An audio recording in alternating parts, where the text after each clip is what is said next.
आज जल्दी से लेक्चर ख़त्म करने के बाद सबसे पहले हमने सोचा कि हम पहले मैथ्स कर लेते हैं। तो मैथ्स का जो फर्स्ट चैप्टर था यूनिट एंड मेजरमेंट चैप्टर, इसका पहला लेक्चर जो था उसको हमने किया और उसकी सबसे पहले हमने लेक्चर्स कंप्लीट कर लिए थे। अब हमें नोट्स कंप्लीट करने थे। तो यहाँ लोडिंग हो रही है, जैसा कि नोट्स हो चुके हैं। तो अब नोट्स हमने लेक्चर ले लिया, लेकिन एक बार फिर से नोट्स देख लेते हैं ताकि हमें सारी चीज़ें रिकॉल हो जाए। और ये फर्स्ट लेक्चर ही है क्योंकि मेरा काफ़ी सारा बैकलॉग था, तो अभी उसे कंप्लीट करना है, तो मैं उसे कंप्लीट कर रही हूँ। तो जैसे कि मेरे ये नोट्स मुझे जल्दी से कंप्लीट करने थे और काफ़ी ज़्यादा नोट्स मुझे समझ में आ रहे थे और सारे ही कंप्लीट भी हो गए थे, कोई डाउट नहीं था इस लेक्चर में मुझे। तो नोट्स मेरे कंप्लीट करने के बाद फिर मैंने सोचा जैसे ये नोट्स कंप्लीट हो जाएंगे फिर नेक्स्ट मैंने सोचा कि मैं बायोलॉजी करती हूँ।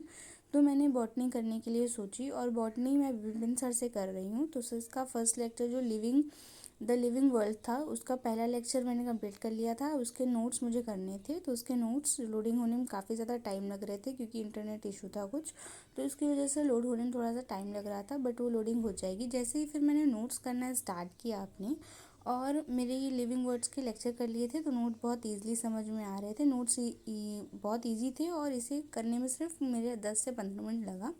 और 2 घंटे के लेक्चर के नोट जो है 10 से 15 मिनट में मैंने फिनिश कर लिए थे।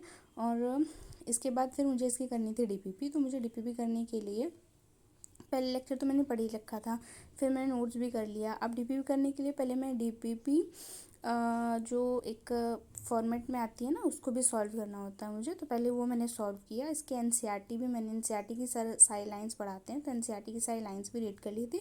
जितने टॉपिक ख़त्म करते हैं उतने टॉपिक की एनसीईआरटी लाइन भी कराते हैं, फिर क्वेश्चन प्रैक्टिस भी कराते हैं। उन टॉपिक से जो भी क्वेश्चन आए रहते हैं वो क्वेश्चन प्रैक्टिस भी कराते हैं, एनसीईआरटी भी कराते हैं एंड रीडिंग भी कराते हैं। ठीक है, फिर हो गया। तो ये हमारा चैप्टर थोड़ी देर में ही कंप्लीट होने वाला था।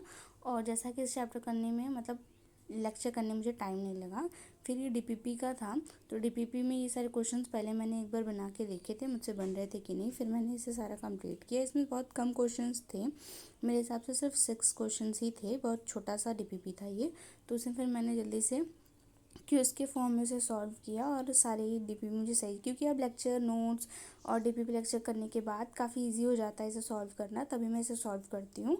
और ये फाइनली हो चुका है और डीपीपी भी मेरे काफ़ी अच्छे गए थे, तो हो चुका है। नेक्स्ट वीडियो में मैं आपको दूँगी मतलब टारगेट्स मैंने बना लिए हैं कि मुझे 1 नवंबर से क्या करने हैं। अगर आपको वो टारगेट्स वाली वीडियोस चाहिए तो मुझे बताना, कमेंट करना। तो नेक्स्ट वीडियो में मैं टारगेट वाले शो करनी हूँ, तो मुझे बताना कि आपको चाहिए कि नहीं चाहिए। ओके, तो आई होप कि आपको सब समझ में आया होगा। और नेक्स्ट वीडियो के लिए कमेंट करिए कौन सा चैप्टर कौन सा एक्सरसाइज चाहिए। मिलते हैं नेक्स्ट ब्लॉग में।